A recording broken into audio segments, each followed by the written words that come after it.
Hello, hello, hello. Your friend in marketing, as always, Coach McCarthy.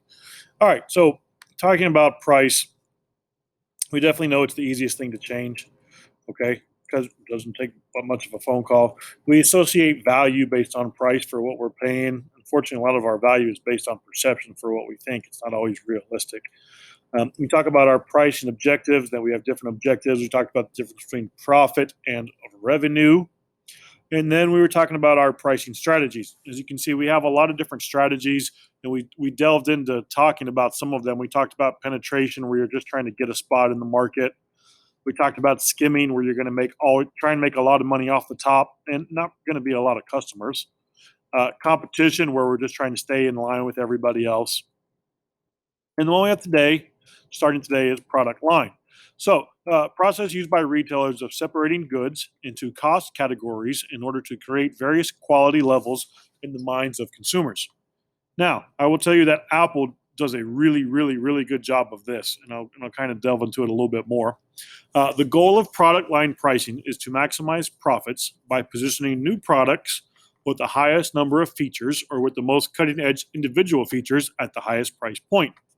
At the same time, you'll be keeping a base product, one with fewer or older features with lower performance expectations, on sale as a lower priced alternatives. Phone companies are great about doing this. When a new product comes out, it's the highest price point because it's the neatest, newest one, and the older ones start to go on sale. They're trying to get rid of them so they have a product and they have multiple items in their product line. Effective product line pricing by a business will usually involve putting sufficient price gaps between categories to inform prospective buyers of quality differentials. And we talked about that. You see that a lot with Apple. The new phone is 1,000, the old phone is 500. Well, you can see the difference in there right away. The next one that we have is bundle, combining multiple products or services together to make one sale to a customer. Best example, restaurant value meals. Okay, they put everything together so that you buy the bundle and you're going to pay a little bit less for all three or four of the items. If you bought those four items individually, it would be more. If you buy our special value meal bundle, you get this great discount. So we end up selling four items instead of one, which we can make more money because we're selling four items. So we're getting the benefit of selling those four items. The next one that we have is psychological, based on the theory that certain prices have a psychological impact. Yes, they do. This is for real. Retail prices are often expressed as odd prices, a little less than a round number. Example, $19.99. The reason being is that people will tend to round that down. Some people will see that as only being $19, when in reality, $19.99 is $20. There's evidence that consumers tend to perceive odd prices as being significantly lower than they actually are, tending to round to the next lowest monetary unit. Some people might round down, some people might round up. Thus, prices such as $1.99 are some people might associate that with spending $1, but to me, that's $2.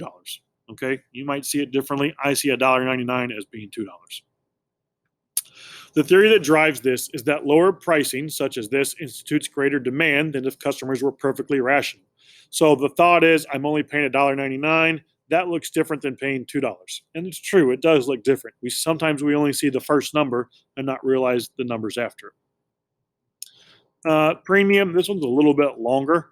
Practice of keeping the price of a product or service artificially high in order to encourage favorable perceptions among buyers based solely on price. Again, so we talk about, well, this is priced the highest, so it must be made nice. It must be a premium, a higher quality.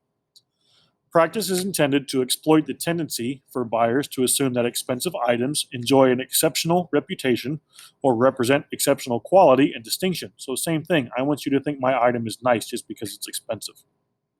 So, used to maximize profit in areas where customers are happy to pay more, where there are no substitutes for the product because they can't go buy anything else.